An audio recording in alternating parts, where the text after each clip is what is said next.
Jan Svankmajer is a Czech artist known for his surrealist stop-motion films that personified everyday objects, food, and clay figures in a nightmarish yet humorous way. His work births from the darkest hollows of the human psyche and investigates human behavior in illusory dream sequences. Jun Takahashi is a Japanese designer known for his innovative punk-inspired clothing. He transformed the fashion industry in the 21st century by mixing streetwear and high fashion in a polarizing way, referencing a plethora of subcultures for his menswear and womenswear lines under the label Undercover. Both Sean and Jun are heralded as geniuses, equally influential in their respective fields. In the spring of 2005, both of their worlds collided for Undercover's But Beautiful 2 runway. Let's talk about it. Svankmajer believes children's imaginations are the most creative because they have yet been tamed by society. His work often incorporates childhood and the imaginative beliefs and irrational fears kids hold on to. This type of humor in his films is what you'd imagine a Disney animation directed by Luis Buñuel to look like.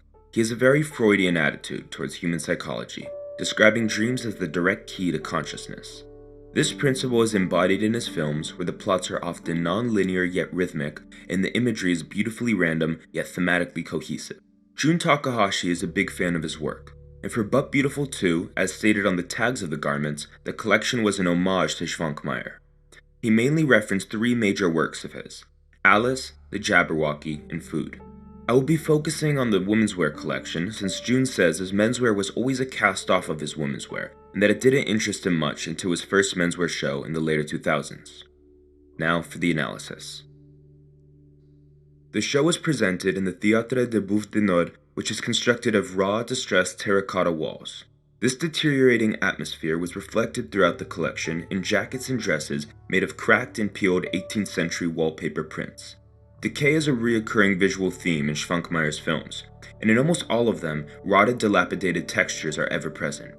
This is very apparent in his film Alice, his take on Lewis Carroll's classic story, Alice's Adventures in Wonderland. In this interpretation, Alice lives in a rundown 18th century home and is turned into a doll when she drinks a magic potion. Alice's outfits as a human and as a doll informed all the Edwardian trims and detailing in Jun's collection. Lace blouses, puff sleeves, cinched cuffs, baby doll silhouettes, stockings, school shoes, and tulle skirts were all over the runway. Some other design elements inspired by Alice include brass key necklaces and eyeball buttons. Svankmajer often used the same glass eyeballs in many of his films. The Jabberwocky is a short film by Svankmajer released a decade and a half before Alice and was also inspired by Lewis Carroll, specifically a nonsensical poem he wrote warning the reader about a vicious creature. The poem was read aloud as Svankmajer animated a dream sequence with a similar setting and subject to Alice, a rundown bedroom with 18th century wallpaper and dolls. A scene of a doll erupting with wheat and giving birth to other smaller dolls was directly referenced for Jun's final look. It was also my favorite look of the collection. Look 13 referenced the sequence from the Jabberwocky in which dead tree branches grow out of furniture and infest the bedroom, while look 23 has the model walking out with a birdcage over her head, which is a reference to this birdcage. Many of Svankmajer's films involve themes of gluttony and human consumption. This is epitomized in his 1992 short, Food, which is split into 3 acts: breakfast, lunch, and dinner. Takahashi chose to reference lunch, which depicts 2 businessmen at a lunch meeting so hungry they cannot wait for the food. They keep trying to flag down the waiter, but decide to instead begin eating the flowers on the table. Their hunger isn't satiated, so they begin eating the cutlery and plates on the table. Still discontent, they start eating their own clothes, starting with their belts, then their shoes, then their pants, then their shirts. After finishing the table and chairs they were sitting on, the film ends with them going after each other. Jun geniusly referenced this film by having embroidered mouths sewn onto the garments with pieces of other clothes from the collection hanging from them. Like, for example, look 26 that features a dark red colorless blazer with an orange cardigan hanging from a mouth on the front. Or look 6 that has a pair of pants with the top of a floral slip dress protruding from the back and the bottom of that dress protruding from the front. There were several other Svankmajer works referenced in this collection that I'll quickly point out. The floral wreaths were an homage to his 1996 film Conspirators of Pleasure about the extremisms of lust. The intestines dress was likely a reference to Svankmajer's propaganda piece The Death of Stalinism in Bohemia, which depicted Stalin on an operating table being dissected. This film was very personal to Jean's career because in the 70s, the Communist Party banned him from filmmaking.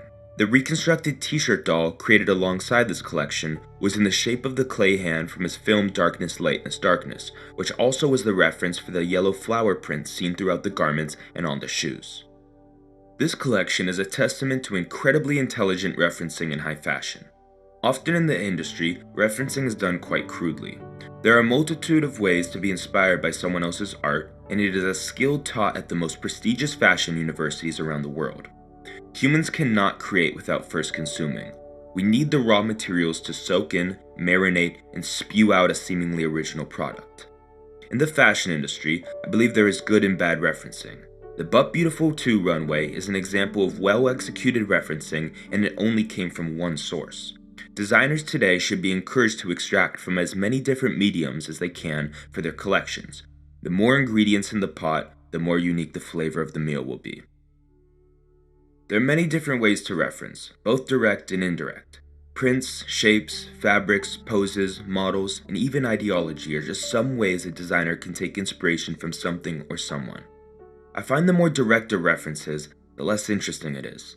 For example, I personally don't love Raph Simmons' way of referencing the subcultural films, music, and institutions he's influenced by, particularly in his most recent seasons for his own house.